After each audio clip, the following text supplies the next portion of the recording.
Welcome to Soni's mini kitchen. Soni's mini kitchen ની અંદર આપણે આજે હેલ્ધી રાગી ચોકોસ બનાવીશું. તેના માટે એક તપેલીની અંદર આપણે પાણી ગરમ કરી લઈશું. ત્યારબાદ બીજા બાઉલની અંદર આપણે સૂજી એડ કરીશું અને રાગીનો લોટ એડ કરીશું. થોડો કોકો પાવડર એડ કરીશું અને ટેસ્ટ અનુસાર જગરી પાવડર પણ એડ કરીશું.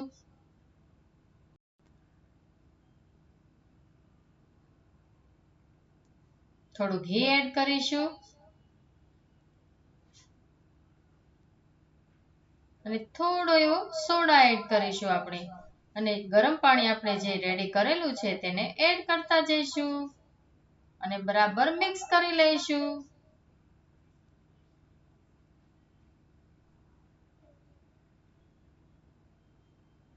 આવી રીતે ગરમ ન લાગે તે માટે આપણે પહેલા સ્પૂનથી મિક્સ કરીશું. ત્યારબાદ હાથની મદદથી આપણે બરાબર મિક્સ કરીને એક સ્મૂથ એવો લોટ રેડી કરીશું.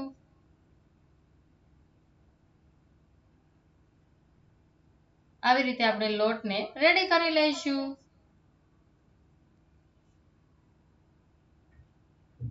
ત્યારબાદ આપણે નાના નાના લુવા લઈ અને તેને આવી રીતે બરાબર રાઉન્ડમાં આપણે રેડી કરી લઈશું.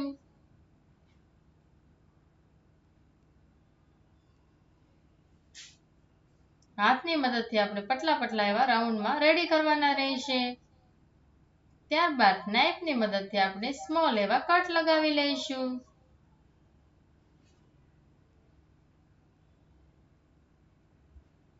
એકદમ સ્મોલ એવા આપણે પીસ કરવાના રહેશે. ત્યારબાદ ફિંગરની મદદથી આપણે તેને પ્રેસ કરીશું અને નાના એવા ચોકોસ રેડી કરી લઈશું. આવી રીતે બધા જ ચોકોસને આપણે રેડી કરવાના રહેશે. ત્યારબાદ આપણે એક પેન લઈશું અને તેની અંદર આપણે મીઠું એડ કરીશું અને સ્ટેન્ડ મૂકીને આપણે ડીશ ઢાંકીને તેને ગરમ કરવા માટે મૂકીશું. ત્યારબાદ બીજી બાજુ એક પ્લેટ લઈ લઈશું અને તેની ઉપર આપણે ઘી એડ કરીશું. સ્પ્રેડ કરીને તેની ઉપર આપણે ચોકોસ ગોઠવી દઈશું. આવી રીતે બધા જ ચોકોસને આપણે પ્લેટમાં રેડી કરી લઈશું.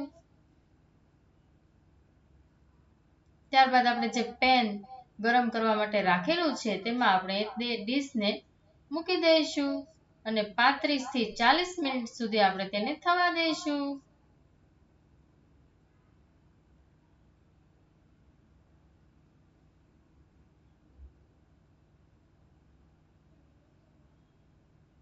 મિનિટ બાદ આપણે તેને ચેક કરી લઈશું. જોઈ શકાય છે આપણા ચોકોસે રેડી થઈ ગયા છે. એકદમ ક્રિસ્પી એવા. આપણે એક બાઉલમાં તેને કાઢી લઈશું અને તેની ઉપર આપણે ગરમ મિલ્ક એડ કરીને સર્વ કરીશું. તો તૈયાર છે હેલ્ધી રાગીના ચોકોસ. આવી જ નવી રેસીપી જોવા માટે ચેનલને લાઈક કરો, કોમેન્ટ કરો, શેર કરો અને સબસ્ક્રાઇબ કરવાનું ભૂલતા નહીં. બાય.